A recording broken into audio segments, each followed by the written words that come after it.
إن الحمد لله نحمده ونستعينه ونستغفره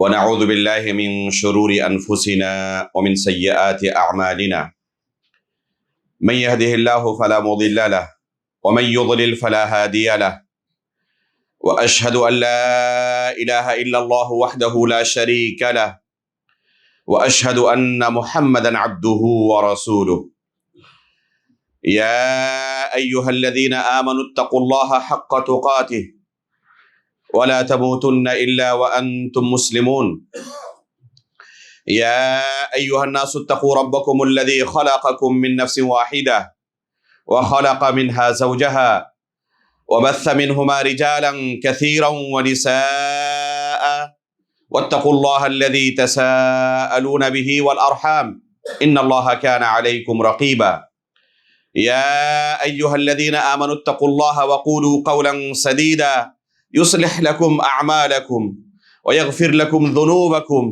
ومن يطع الله ورسوله فقد فاز فوزا عظيما أما بعد فإن أصدق الحديث كتاب الله وأحسن الهدي هدي محمد صلى الله عليه وسلم وشر الأمور محدثاتها وكل محدثة بدعة وكل بدعة ضلالة وكل ضلالة في النار۔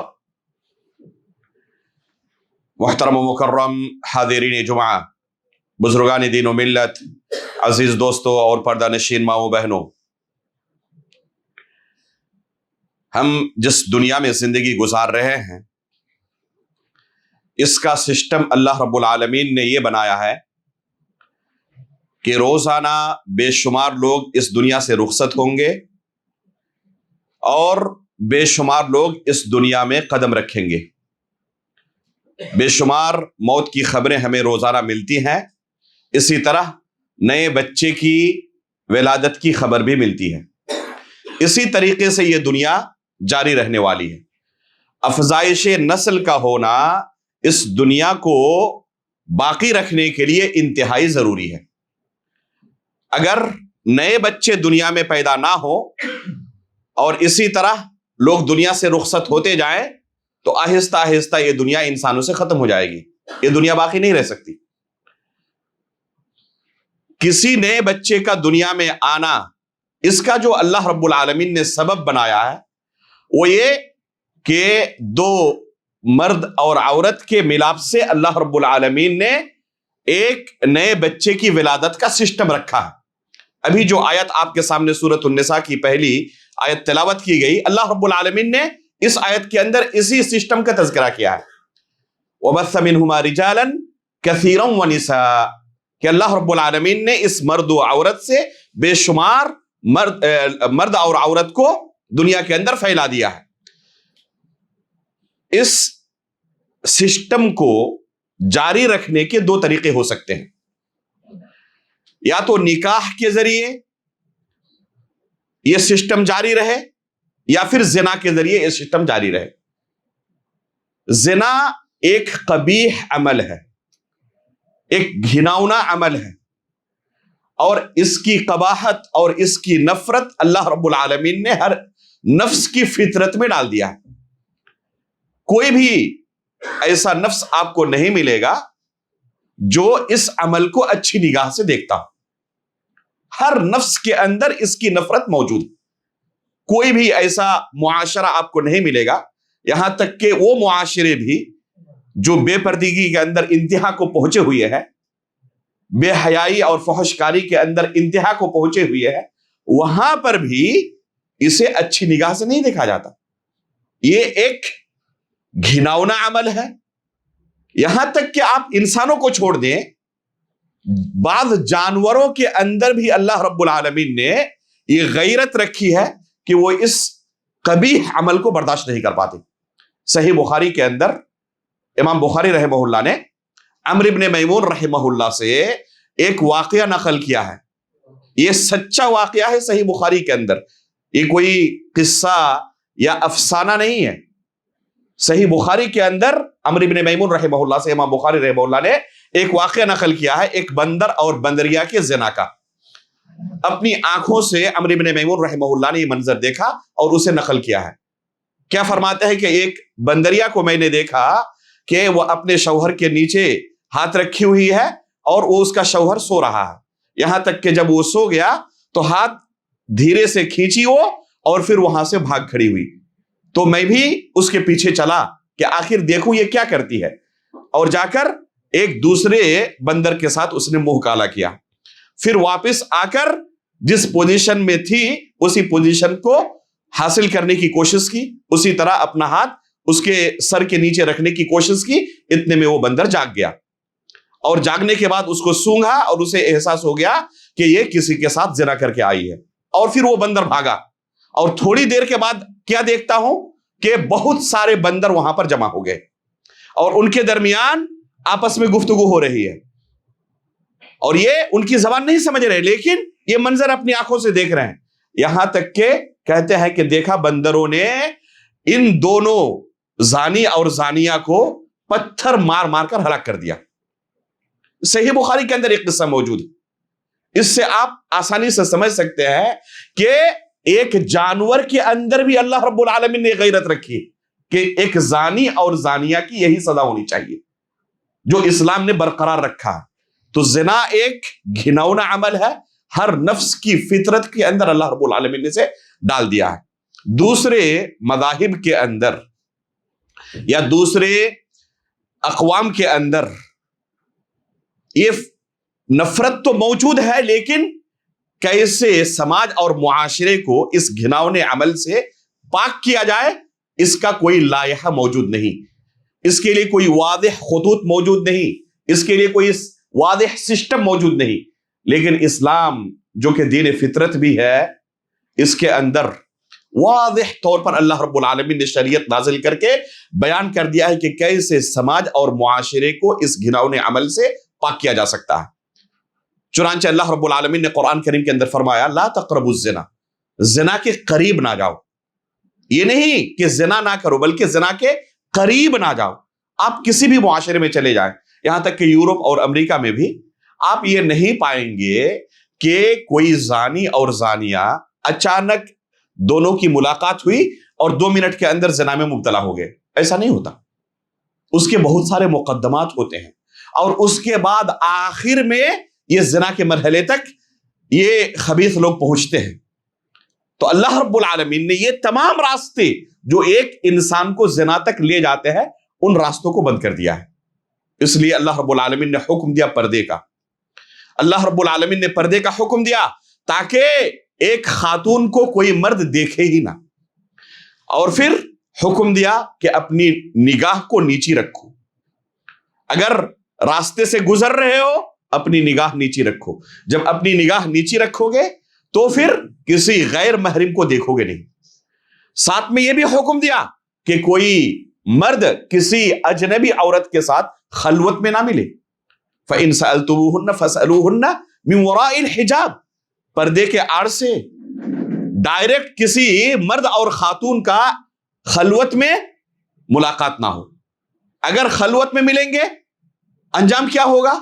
اللہ کے رسول صلی اللہ علیہ وسلم فرماتے ہیں لا يخلون رجل بامرأة الا وثالثهما الشیطان، جب بھی کوئی مرد اور عورت خلوت میں ملتے ہیں تو ان دونوں کے درمیان تیسرا شیطان ہوتا ہے، ان دونوں کو شیطان زنا کی طرف راغب کرتا ہے۔ یہ ممکن نہیں، چاہے وہ کتنے ہی متقی پرہیزگار کیوں نہ ہو، یہ ممکن نہیں کہ مرد اور عورت خلوت میں ملے اور اس کے باوجود ان کے درمیان شیطان اپنی چال نہ چلے۔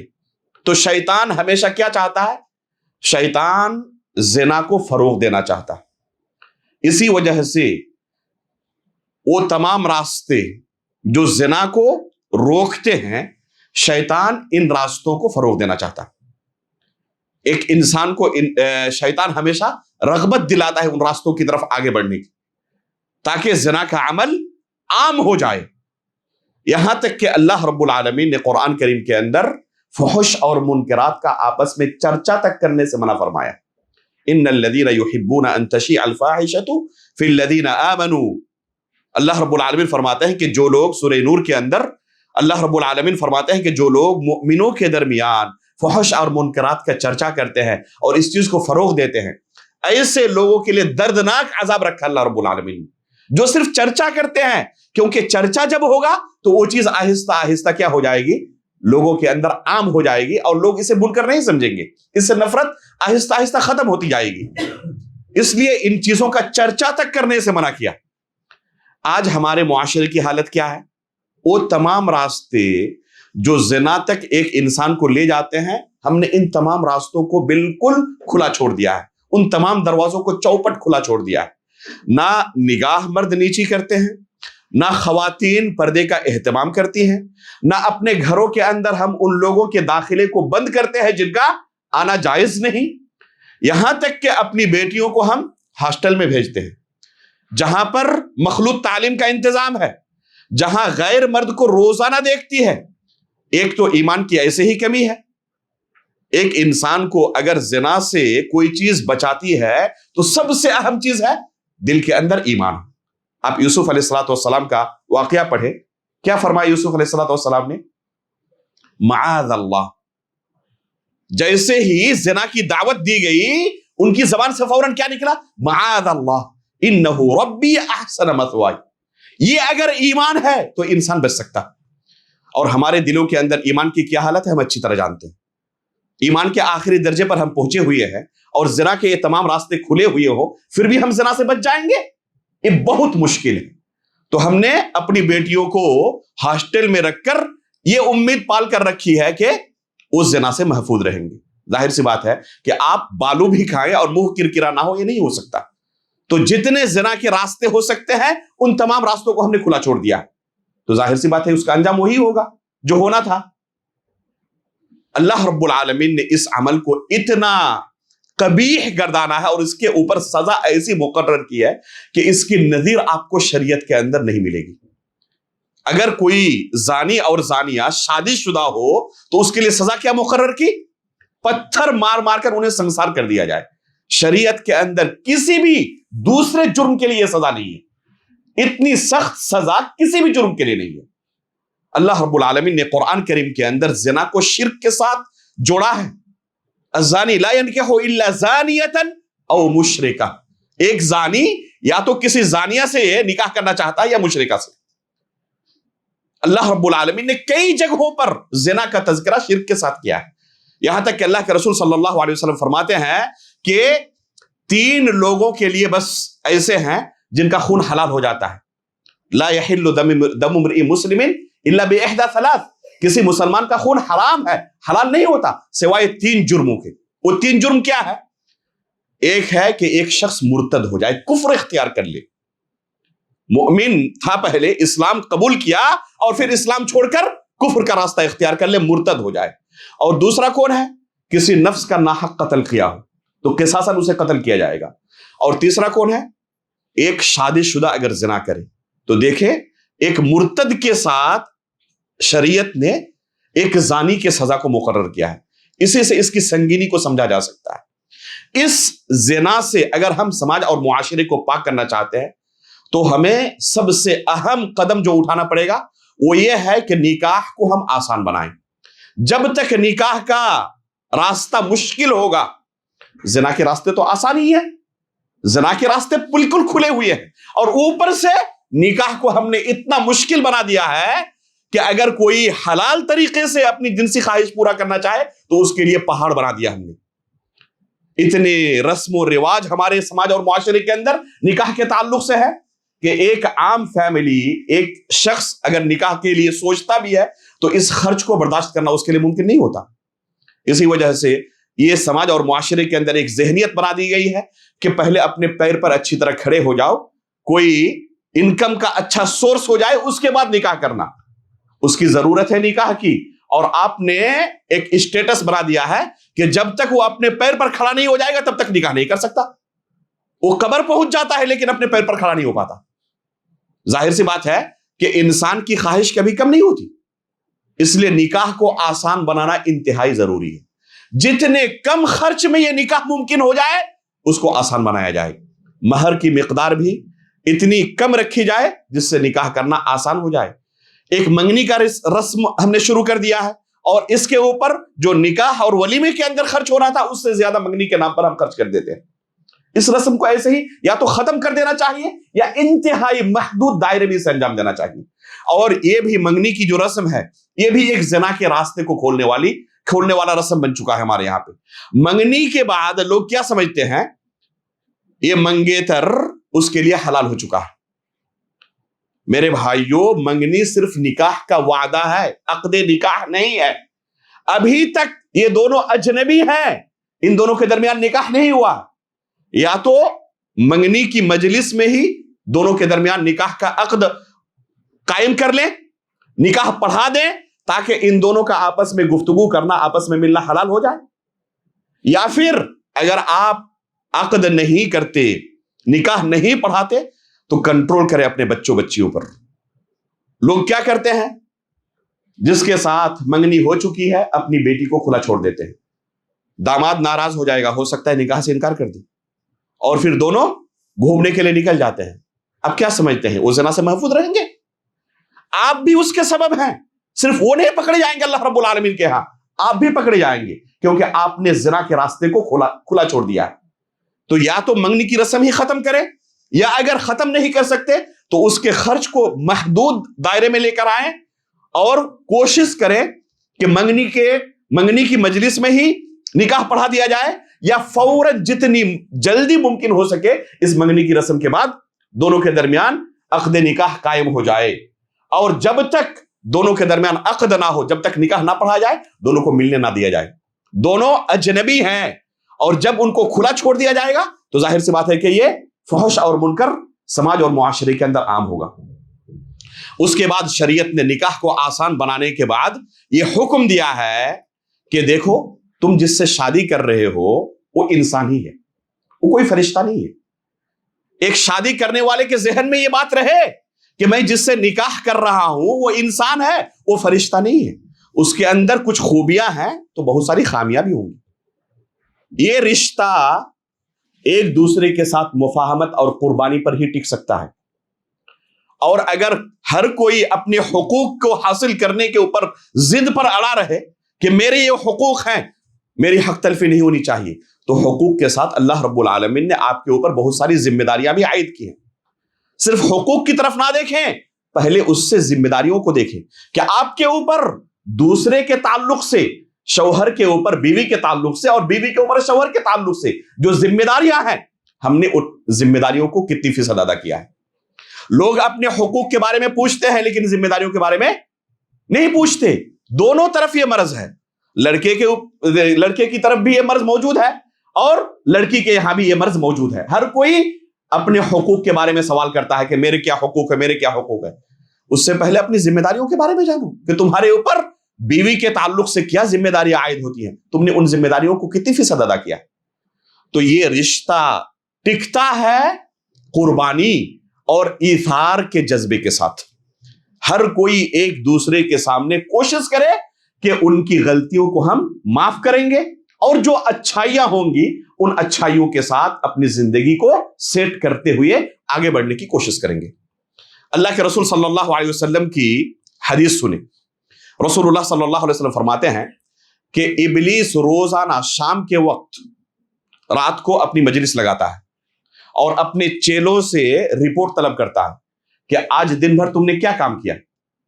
یہ چیلے دن بھر کی رپورٹ پیش کرتے ہیں، میں نے یہ فتنہ مچایا، یہ فساد پھیلایا، اس طرح سے گمراہی پھیلائی، اس طریقے سے لوگوں کے درمیان میں نے ناچاقی پیدا کی. اپنی رپورٹ پیش کرتا ہے اور ہر ایک کی رپورٹ سن کر ابلیس سردار کیا کہتا ہے؟ تم نے کچھ نہیں کیا، تم نے کچھ نہیں کیا، تم نے کچھ نہیں کیا. یہاں تک کہ ایک چیلا کیا کہتا ہے کہ میاں بیوی کے درمیان میں لگا رہا، دونوں میں بڑی الفت و محبت تھی لیکن دونوں کے درمیان لگا رہا، یہاں تک کہ دونوں کو ایک دوسرے سے بدزن کر دیا، لڑائی ہو گئی اور پھر نوبت طلاق تک پہنچ گئی. ان دونوں کے درمیان میں نے جدائی کر دی. تو ابلیس خوش ہو کر اسے گلے لگاتا ہے اور کہتا ہے کہ تم نے حقیقت میں ایک کام کیا. ذرا غور کرے، ہر شخص کے ساتھ شیطان لگا ہوا ہے، ہر فیملی کے ساتھ، ہر مرد اور عورت کے ساتھ، میاں بیوی کے ساتھ صبح سے شام تک شیطان لگا ہوا ہے اور کوشش کر رہا ہے کسی طرح مرد کو اپنی بیوی کے اور بیوی کو اپنے شوہر کے تعلق سے بدزن کر دی، اور پھر دونوں کے درمیان لڑائی ہونے لگے، جھگڑا ہونے لگے، اور نوبت طلاق تک پہنچ جائے۔ کوئی شخص نہ سمجھے کہ میرے ساتھ نہیں ہے، دوسرے کے ساتھ ہوگا۔ جس گھر میں لڑائی ہو رہی ہے اسی کے ساتھ صرف شیطان ہوگا۔ الحمدللہ ہمارے گھر میں امن و چین ہے تو ہمارے ساتھ نہیں ہے، آپ کے ساتھ بھی لگا ہوا ہے، بلکہ آپ کے ساتھ زیادہ کوشش کر رہا ہے۔ یہ اللہ کا فضل ہے کہ ابھی تک کامیاب نہیں ہوا۔ اس لیے ہمیشہ ہر جوڑے کو کوشش کرنی چاہیے کہ کبھی شیطان کامیاب نہ ہو، شیطان کو خوش ہونے کا موقع ہم نہیں دیں گے۔ تو ہر شخص کے ساتھ شیطان اسی طرح لگا ہوا ہے کہ کسی طرح اس کا گھر برباد کر دے، اس کا گھر توڑ دے۔ اللہ کے رسول صلی اللہ علیہ وسلم فرماتے ہیں کہ دیکھو اس رشتے کو اگر قائم رکھنا چاہتے ہو نا تو صبر کے ساتھ تمہیں اس رشتے کو آگے بڑھانا پڑے گا۔ بیوی کو حکم دیا کہ تمہارے لیے سب سے اگر کوئی اہم شخص دنیا میں ہے تو تمہارا شوہر ہے۔ اللہ رب العالمین کے علاوہ کسی کے لیے سجدہ کرنا جائز ہوتا تو شوہر کے لیے سجدہ کرنے کا حکم دیا جاتا کہ بیوی اپنے شوہر کو سجدہ کرے۔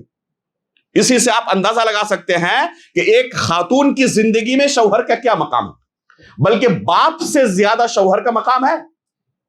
ایک خاتون کی زندگی میں شوہر سے بڑا کچھ نہیں ہوتا۔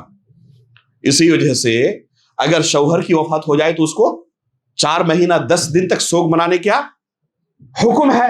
یہ حکم کسی دوسرے کی وفات پر نہیں۔ تو ایک عورت کی زندگی میں اللہ رب العالمین اور اللہ کے رسول کے بعد سب سے اونچا مقام اگر کسی کا ہے تو شوہر کا مقام ہے۔ یہ حکم دیا گیا شوہر بیوی کو کہ تم اپنے شوہر کے حقوق کو پورا کرو۔ اور مرد کو کیا حکم دیا گیا کہ دیکھو جس کے ساتھ تم رشتہ قائم کر رہے ہو یہ ایک انسانی ہے، اور اللہ رب العالمین نے اسے کس طرح پیدا کیا ہے جانتے ہو؟ یہ عورت کی تحقیر کے لیے نہیں، مرد کو کیسے اس کے ساتھ زندگی گزارنی ہے تعلیم دینے کے لیے حدیث آئی ہے۔ عورتوں کی تحقیر کے لیے حدیث نہیں آئی ہے۔ اللہ کے رسول صلی اللہ علیہ وسلم فرماتے ہیں کہ ان المرأة خلقت من ضلع، ایک عورت کہاں سے پیدا کی گئی ہے؟ ریڑھ کی ہڈی سے پیدا کی گئی ہے، اور سب سے جو اوپر کی ہڈی ہے یہ سب سے ٹیڑھی ہے۔ اس میں اشارہ ہے زبان کی طرف۔ عورت کو ٹیڑھی ہڈی سے اللہ رب العالمین نے پیدا کیا ہے، اور اس میں بھی جو سب سے اوپری حصہ ہے یہ سب سے زیادہ ٹیڑھا ہے، اور اشارہ کس کی طرف ہے؟ اس کے زبان کی طرف، یعنی اس کی زبان کی تلخی پر تمہیں صبر کرنا۔ اللہ کے رسول صلی اللہ علیہ وسلم فرماتے ہیں کہ دیکھو کس طرح کے معاملات سامنے آئیں گے جانتے ہو؟ لو احسنت الى احداهن الدهر كله ثم رأت منك شيئا قالت ما رأيت منك خيرا قط۔ یہ حالات تمہاری زندگی میں آئیں گے، پہلے سے اپنے نفس کو اسی طرح تیار کر لو کہ مجھے اس کو فیس کرنا اور اسی طرح زندگی گزارنی اس خاتون کے ساتھ۔ اللہ کے رسول صلی اللہ علیہ وسلم کیا فرماتے ہیں یہ اللہ کے رسول صلی اللہ علیہ وسلم کی حدیث ہے۔ اللہ رب العالمین نے اسی طرح خواتین کو پیدا کیا ہے۔ فرماتے ہیں کہ اگر تم اس خاتون کے ساتھ زندگی بھر احسان کرتے رہو، کبھی کسی شکایت کا موقع نہ دو، اور اس کے بعد کسی موقع پر تھوڑی سی تمہاری غلطی نکل آئی، اس کی مرضی کے خلاف تم نے کوئی کام کر دیا، تو فوراً کیا کہے گی؟ ما رأیت منک خیرا قط۔ جب سے نکاح کر کے اس گھر میں آئی ہوں کبھی زندگی میں ایک پل چین کا اور سکون کا سانس لینے کا موقع نہیں ملا، کبھی بھی آپ کے ساتھ رہتے ہوئے مجھے چین ہی نہیں ملا، کبھی کوئی خیر کی چیز دیکھی ہی نہیں آپ کے اندر میں نے۔ زندگی بھر کے احسانات کو 1 منٹ کے اندر ملیا میٹ کر دے گی۔ یہ عورت کی توہین نہیں ہے، اللہ رب العالمین نے اس طرح پیدا کیا ہے۔ مرد کو تعلیم دی جا رہی ہے کہ تمہیں صبر کرنا ہے۔ اللہ کے رسول صلی اللہ علیہ وسلم کیا فرماتے ہیں آگے کہ اگر تم صبر کے ساتھ اس خاتون کے ساتھ زندگی قائم کر لو اور اس کی اس تلخی پر صبر کر لو تو تمہاری زندگی بڑی خوشگوار گزرے گی۔ جب اس طرح وہ زبان استعمال کرے تو تمہیں اس کا مقابلہ نہیں کرنا، تمہیں خاموش رہ کر اس کی اس تلخی پر صبر کرنا۔ اگر تم اس کے اس ٹیڑھے پن کو سیدھے کرنے جاؤ گے نا، اللہ کے رسول صلی اللہ علیہ وسلم فرماتے ہیں ان استمتعت بها وبها عوج استمتعت بها، اگر اسی ٹیڑھے پن کے ساتھ اس کے ساتھ زندگی تم نے گزارنی ہے، تم نے گزارنا قبول کر لیا، تو بڑی خوشگوار زندگی اس کے ساتھ تم گزارو گے۔ اگر اسی ٹیڑھے پن کے ساتھ تم نے قبول کر لیا اسے کہ مجھے اپنی بیوی اسی طرح منظور ہے، قبول ہے، تو بڑی خوشگوار زندگی تم گزارو گے اس کے ساتھ۔ ابھی وہ تم پر آگ برس رہی ہے، آدھے گھنٹے کے بعد تمہارے لیے پھول بن جائے گی۔ ابھی آدھے گھنٹے کے بعد یہ تمام ناراضگیاں ختم، اور تمہیں لگے گا کہ یہ وہ خاتون ہے ہی نہیں جو آدھے گھنٹے پہلے تھی۔ ان استمتعت بها وبها عوج استمتعت بها، اگر اسی ٹیڑھے پن کے ساتھ تم نے اسے قبول کر لیا تو بڑی خوشگوار زندگی اس کے ساتھ تم گزارو گے۔ وَإِن ذَهَبْتَ تُقِيمُهَا كَسَرْتَهَا وَكَسْرُهَا طَلَاقُهَا، اور اگر تم یہ چاہتے ہو کہ اس کے ٹیڑھے پن کو میں سیدھا کر دوں گا تو سیدھا تو نہیں کر پاؤ گے، البتہ توڑ ضرور دو گے، اور توڑنا کیا ہے جانتے ہو؟ طلاق ہے۔ اس کے ساتھ زندگی نہیں گزرے گی تمہاری، تم طلاق دے بیٹھو گے، اور شیطان یہی چاہتا ہے کہ کسی طرح طلاق ہو جائے۔ اور طلاق ہونے کے بعد ہوتا کیا ہے؟ صرف میاں بیوی کے درمیان جدائی ہوتی ہے، بچے برباد ہو جاتے ہیں، دو گھر ٹوٹ جاتے ہیں، صرف دو لوگوں کا آپس میں رشتہ ختم نہیں ہوتا، دو گھروں کا بلکہ بسا اوقات دو قبیلوں کا رشتہ ختم ہو جاتا ہے۔ اس کے بعد جو فسادات پیدا ہوتے ہیں وہ شمار نہیں کیے جا سکتے۔ اس لیے ہمیں چاہیے کہ اس رشتے کو باقی رکھنے کے لیے جو بھی ممکنہ وسائل ہو سکتے ہیں ان تمام کو ہم اختیار کریں۔ اگر کسی کے گھر میں اس طرح ناچاقی پیدا ہو رہی ہے تو اچھی طرح جان لے کہ ہم انسان کے ساتھ زندگی گزار رہے ہیں، ہم نے ایک انسان کے ساتھ شادی کی ہے۔ اگر اس کو طلاق دے کر کسی دوسری بیوی کو لائیں گے تو یہ نہ سمجھے کہ وہ فرشتہ ہوگی۔ جو دوسری بیوی آئے گی نا، اس وقت آپ کو احساس ہوگا کہ اس دوسری بیوی کی جن تلخیوں پر میں صبر کر رہا ہوں، پہلی بیوی کی تلخی پر اس سے آدھا بھی صبر کر لیتا تو طلاق کی نوبت نہیں آتی۔ جب انسان پہلی بیوی کو چھوڑ دیتا ہے اور پھر دوسرے سے شادی کرتا ہے تو اسے احساس ہو جاتا ہے کہ دنیا کی ہر عورت ایسی ہی ہے۔ اب اس کے ساتھ پھر صبر کر کے زندگی گزارتا ہے۔ کاش کہ یہی صبر پہلی بیوی کے ساتھ کر لیا ہوتا۔ ایک خاتون بھی خلا لے کر کسی دوسرے سے شادی کرتی ہے اور پھر وہاں اس کو احساس ہوتا ہے کہ پہلا شوہر اس سے زیادہ بہتر تھا، کاش کہ اس کے ساتھ میں نے اچھا برتاؤ کیا ہوتا تو یہ تمام مصیبتوں کو جو اب سہ رہی ہوں تاکہ پھر کسی تیسرے گھر میں جانا نہ پڑے، کاش کہ یہ صبر میں نے پہلے کیا ہوتا تو اسی کے ساتھ میری زندگی اچھی طرح اس سے بہتر گزرتی۔ تو انسان کو اس وقت احساس ہوتا ہے، پہلے احساس نہیں ہوتا اپنی نعمتوں کا۔ ہر شخص اسی طرح ہے دنیا کے اندر۔ جس بیوی کے ساتھ اللہ رب العالمین نے، اس لیے شادی سے پہلے خوب استخارہ کرے۔ اللہ رب العالمین نے ہمیں حکم کیا دیا ہے، اللہ کے رسول صلی اللہ علیہ وسلم فرماتے ہیں کہ دیکھو جب تم شادی کے لیے قدم بڑھا رہے ہو نا تو لوگ دیکھتے ہیں حسب و نسب کو، کچھ لوگ دیکھتے ہیں مال کو، کچھ لوگ خوبصورتی کو دیکھتے ہیں۔ تم کیا دیکھو؟ فظفر بذات الدین تربت یداک، صرف دینداری کو ترجیح دو۔ اگر دینداری کو تم نے ترجیح دی تمہاری زندگی بڑی خوشگوار گزرے گی، لیکن آپ نے پہلے قدم پر ہی کیا کہ شریعت کو ٹھکرایا اور دین کو چھوڑ کر ہر چیز کو دیکھا، تو ظاہر سی بات ہے کہ آپ کی زندگی اسی طرح گزرے گی، جہنم والی زندگی۔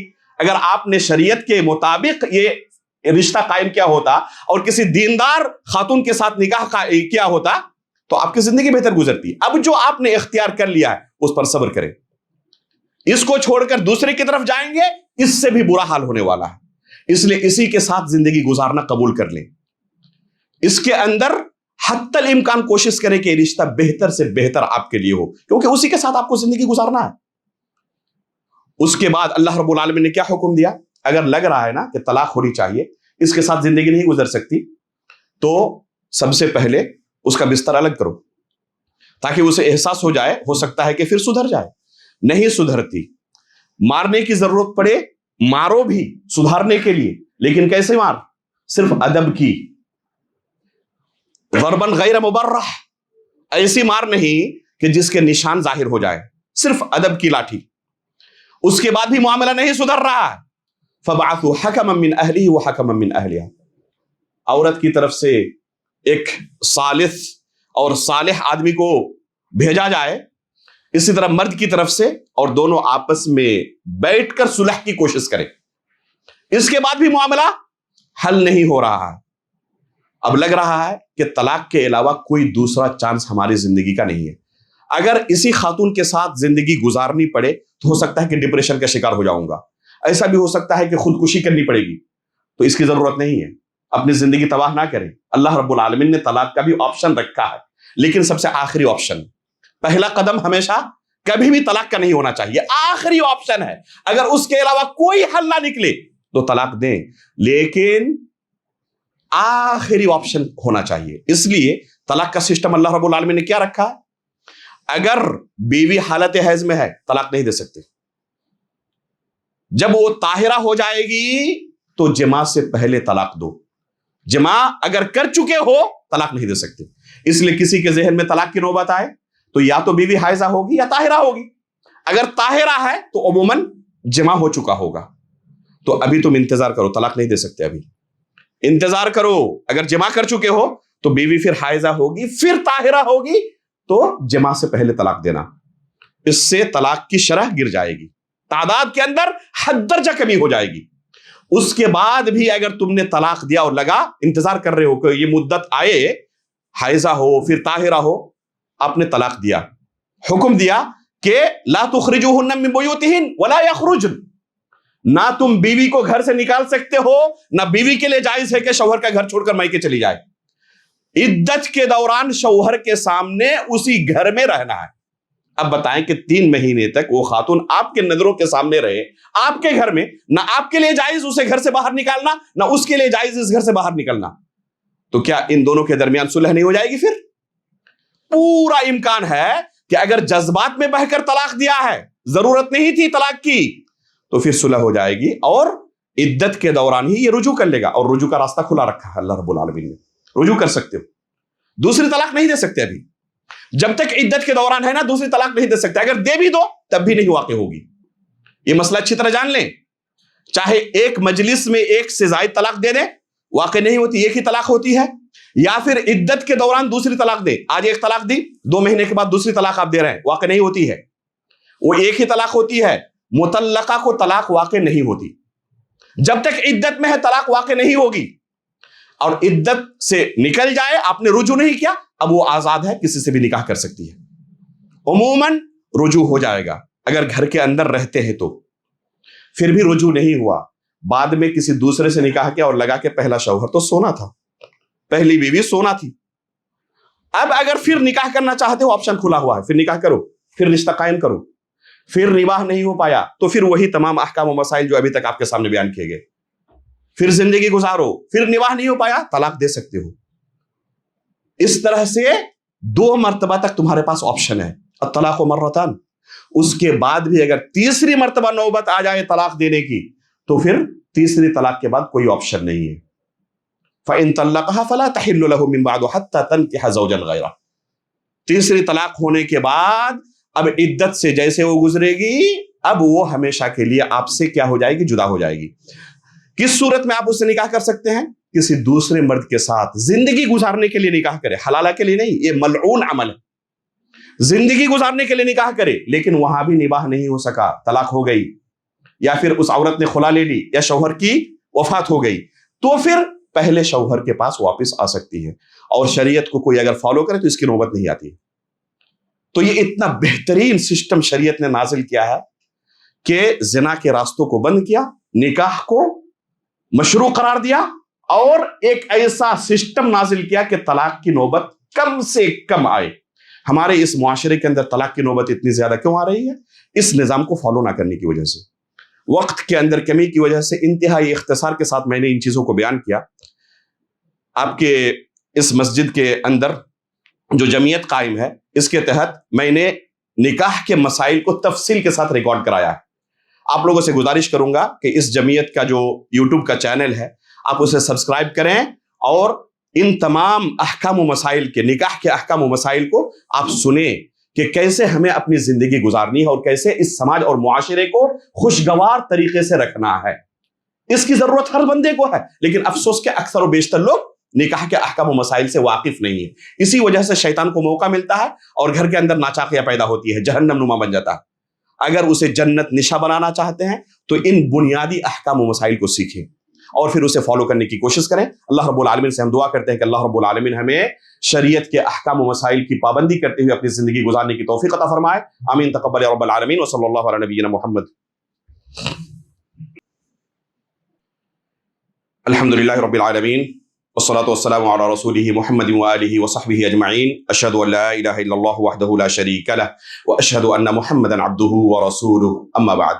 معزز حاضرین, سب سے بہتر طریقہ ایک مسلمان کے لیے یہ ہے کہ اللہ کے رسول صلی اللہ علیہ وسلم کی سیرت کو اس تعلق سے خوب پڑھے. اللہ کے رسول صلی اللہ علیہ وسلم سے بہتر دنیا میں کوئی دوسرا شخص ہمارے لیے نہیں ہو سکتا. اللہ کے رسول ہمارے لیے اسوہ حسنہ ہے، اسوہ کاملہ ہے. اور اللہ کے رسول کے گھر میں بھی اختلاف ہوا ہے. اللہ کے رسول صلی اللہ علیہ وسلم کے ساتھ بیویوں کا جھگڑا ہوا ہے، تو ہمارے گھروں میں نہیں ہوگا. لیکن کیسے انہوں نے ہینڈل کیا ہے اسے ہمیں دیکھنے کی ضرورت ہے. تو ہینڈل کرنا سیکھنا چاہیے. اکثر و بیشتر گھروں میں یہی طریقہ نہ اپنانے کی وجہ سے طلاق کی نوبت آتی ہے، اور سب سے برا رول ادا کرتے ہیں گھر کی خواتین. کبھی بھی میاں بیوی کے درمیان جھگڑے ہو تو شروع کے مرحلے میں کسی دوسرے کو انٹرفیئر کرنے کا موقع نہ دیں، خصوصاً خواتین کو تو بالکل نہیں.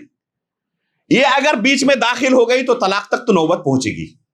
اللہ ہی بچائے ایسے گھروں کو جہاں پر خواتین ان معاملے کو حل کرنے کی کوشش کرتی ہیں، کیونکہ ان کے پاس جس عقل کی ضرورت ہوتی ہے وہ نہیں پائی جاتی ان جیسے معاملات کو سنبھالنے کے لیے. اسی وجہ سے اللہ رب العالمین نے طلاق کا یہ سسٹم مرد کے ہاتھ میں دیا ہے، عورت کے ہاتھ میں نہیں. اگر عورت کے ہاتھ میں دیتا تو طلاق کی جو ابھی شرح ہے نا، تعداد ہے، اس سے 10-20 گنا زیادہ بڑھ جاتی. تملیک جائز ہے کہ کوئی مرد اپنی بیوی کو طلاق کا مالک بنا دے، لیکن کبھی کوئی اس کو آزمائے نا. عثمان غنی رضی اللہ تعالیٰ کے زمانے میں ایک گھر کے اندر جھگڑا ہوا. خاتون نے کیا کہا کہ کاش کہ میرے پاس طلاق کا اختیار ہوتا تو ابھی میں دکھاتی آپ کو. تو شوہر نے کہا کہ ٹھیک ہے، جو اللہ نے مجھے اختیار دیا تھا میں وہ اختیار تمہیں دیتا ہوں. جیسے ہی اختیار دیا اس خاتون نے کہا کہ میں اپنے اوپر 3 طلاق دیتی ہوں. اس مرد کے پاس یہ اختیار کب سے موجود تھا، اس نے استعمال نہیں کیا، اور اس خاتون کو ملا اور 1 سیکنڈ بھی برداشت نہیں کر سکی، فوراً اپنے اوپر طلاق دے دی. عثمان غنی رضی اللہ تعالیٰ کے پاس معاملہ پہنچا اور بڑے ناراض ہوئے کہ اللہ رب العالمین چاہتا تو عورت کو دے سکتا تھا یہ اختیار، لیکن کیوں نہیں دیا؟ اگر عورتوں کو یہ اختیار دیا جاتا تو اکثر و بیشتر گھروں میں اسی طرح طلاق واقع ہو جاتی. کوئی گھر بچتا نہیں، بہت مشکل سے کوئی گھر بچتا. تو اللہ رب العالمین نے عورتوں کو یہ اختیار نہیں دیا ہے، کیونکہ ان کے یہاں ان معاملات کو ہینڈل کرنے کا سلیقہ جو ہونا چاہیے نہیں پایا جاتا. اس لیے ان چیزوں سے دوسروں کو دور رہنا چاہیے. شوہر و بیوی کو موقع دینا چاہیے، اسپیس دینا چاہیے کہ خود اپنے مسائل حل کرے. اللہ رب العالمین سے دعا ہے کہ اللہ رب العالمین ہمیں خوشگوار زندگی گزارنے کی توفیق عطا فرمائے. اللہ رب العالمین شیطان کو ناراض کرنے کی ہمیں توفیق عطا فرمائے. کبھی شیطان ہم سے خوش نہ ہو اور شیطان ہماری زندگی کے اندر زہر نہ گھول سکے. اللہ رب العالمین ہمیں شریعت کے احکام و مسائل کی اتباع کرتے ہوئے اپنی زندگی کے ہر مسئلے کو حل کرنے کی توفیق عطا فرمائے. آمین تقبل یا رب العالمین. اللهم صل على محمد وعلى ال محمد كما صليت على ابراهيم وعلى ال ابراهيم انك حميد مجيد. اللهم بارك على محمد وعلى ال محمد كما باركت على ابراهيم وعلى ال ابراهيم انك حميد مجيد. سبحان ربك رب العزة عما يصفون وسلام على المرسلين والحمد لله رب العالمين.